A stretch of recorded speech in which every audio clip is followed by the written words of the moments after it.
Hello students, आज हम कक्षा 9th का गणित का पहला चैप्टर संख्या पद्धति पढ़ेंगे, जिसे अंग्रेजी में नंबर सिस्टम कहते हैं। संख्या पद्धति में जो हमारी पहली संख्या है वह है प्राकृतिक संख्या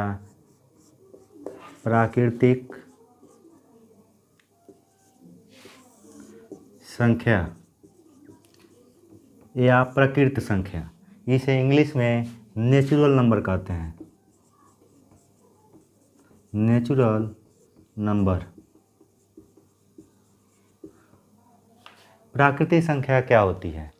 जो संख्या गिनने में प्रयुक्त होता है उसे प्राकृतिक संख्या कहते हैं। कोई भी वस्तु गिनना हो तो हम 1 से स्टार्ट करते हैं, जैसे 1 2 3 4 5, यानी कि जो भी संख्या हमको गिनना हो तो 1 से प्रारंभ करते हैं। तो जो संख्या गिनने में प्रयुक्त होती है उसे प्राकृतिक संख्या कहते हैं। तो प्राकृतिक संख्या 1 से स्टार्ट होती है, 1 2 3 4 5, यानी कि ये संख्या ऐसे ही चलती जाती है और अनंत तक जाती है। यानी कि जो संख्या गिनने में प्रयुक्त होती है उसे प्राकृतिक संख्या कहते हैं।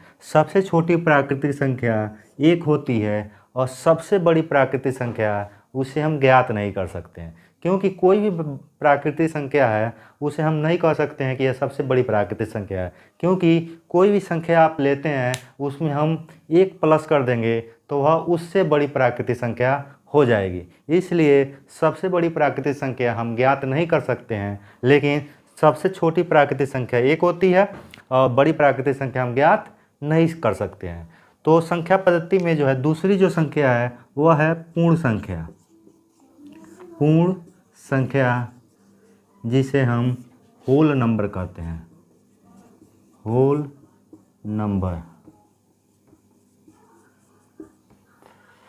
होल नंबर यदि प्राकृतिक संख्या में जो है हम 0 सम्मिलित कर लेते हैं तो वह संख्या जो है पूर्ण संख्या कहलाती है, यानी कि संख्या पूर्ण हो जाती है।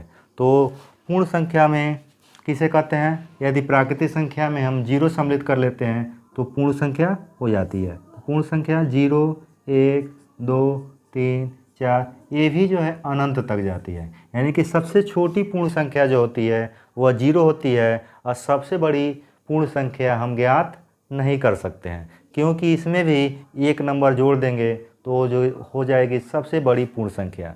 अब आता है पूर्ण संख्या को जो है हम W से प्रदर्शित करते हैं और प्राकृतिक संख्या को N से प्रदर्शित करते हैं। अगला है पूर्णांक। पूर्णांक किसे कहते हैं? पूर्ण संख्या, यानी कि पूर्ण संख्या उसके बाद ऋणात्मक संख्या के सम्मिलित रूप को ही पूर्णांक कहते हैं। यानी पूर्ण संख्या जो हो गया आपका 0 1 2 3 और 4, ये पूर्ण संख्या हो गया। और ऋण संख्या इधर से ऋण 1 ऋण 2 ऋण 3 और ऋण 4, यानी कि पूर्ण संख्या तथा ऋणात्मक संख्या के सम्मिलित रूप को ही पूर्णांक कहते हैं। इन्हें हम पूर्णांक कहते हैं। जो धन संख्या होती है 1 2 3 4, ये जो होती है धनात्मक पूर्णांक होता है, धनात्मक पूर्णांक कहते हैं। और जो ऋण वाला होता है उसे ऋणात्मक पूर्णांक कहते हैं।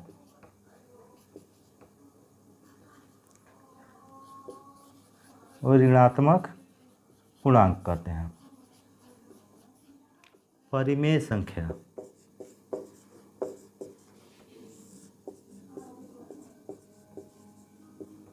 परिमेय संख्या को रेशनल नंबर बोलते हैं।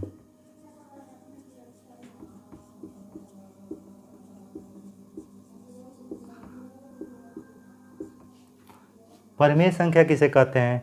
वे संख्याएं जिन्हें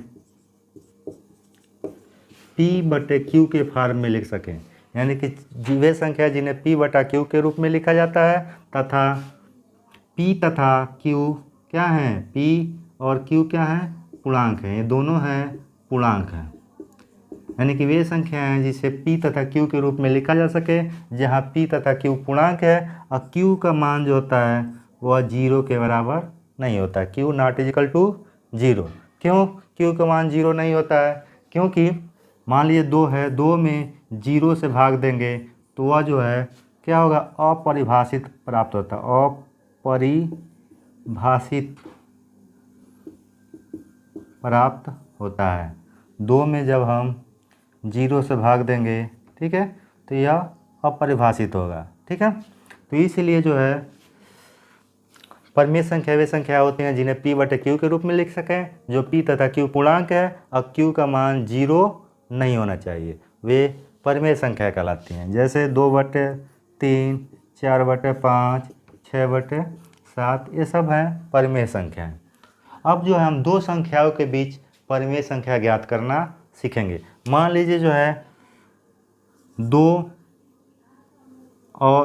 और 3 के बीच, 2 और 3 के बीच परिमेय संख्या ज्ञात करना हो तो कैसे ज्ञात करेंगे?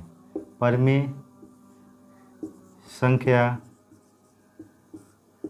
ज्ञात करना,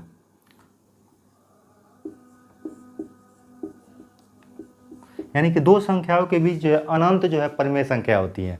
तो अगर 2 और 3 के बीच जो है दो परिमेय संख्या पूछती है तो हम क्या करेंगे, 2-3 कर देंगे और इसे 2 से भाग दे देंगे, यानी 2-3 5/2 और 5 में 2 से भाग देंगे तो 2 दूना 4 और 0.2 10, यानी कि 2.5, यानी कि जो 2 और 3 के बीच जो परिमेय संख्या होगी वह होगी 2.5। लेकिन अब 2 और 3 के बीच कह दे कि 5 परिमेय संख्या बताइए, तो 5 कहे तो 2 और 3 के बीच 5 परिमेय संख्या पूछे तो 5 में 1 जोड़ देंगे तो वह कितना होगा, 6। तो अब 2 और 3 में हम क्या करेंगे, 6 से गुणा कर देंगे, यानी कि 2 और 3, यानी कि इसको 1 लिख सकते हैं और इसमें 6 से गुणा करेंगे तो ये हो जाएगा 3 दूना 6 दूना 12/6 और ये होगा 36 18/6।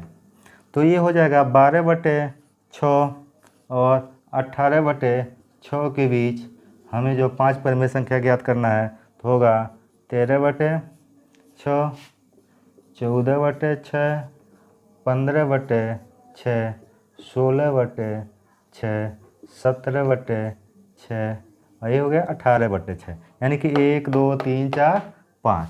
इस तरह से यानी कि 2 और 3 के बीच जो है 5 परिमेय संख्या ज्ञात कर लेंगे। वैसे जितना भी पूछे, 6 पूछे तो 7 निकालेंगे, ठीक है, 7 से गुणा करेंगे, और 7 पूछे तो 8 से गुणा करेंगे। तो देखिए ये जो हो जाएगा 6 दूना 12, यानी कि 2 हो जाएगा और ये नहीं कटेगा, ये जो कट जाएगा 2 से, 2 3 6, 2 7 14 और ये 3 से 3 दूना 6 और 3 5 15 और ये, ठीक है, 36 18।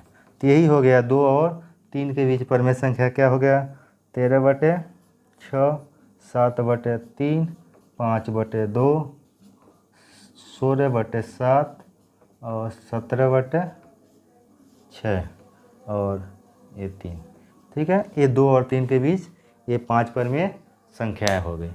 तो अब आगे जो है हम जो है किसी भी संख्या को संख्या रेखा पर जो है, किसी परिमेय संख्या को संख्या रेखा पर कैसे प्रदर्शित करते हैं, इसको अगले वीडियो में जो है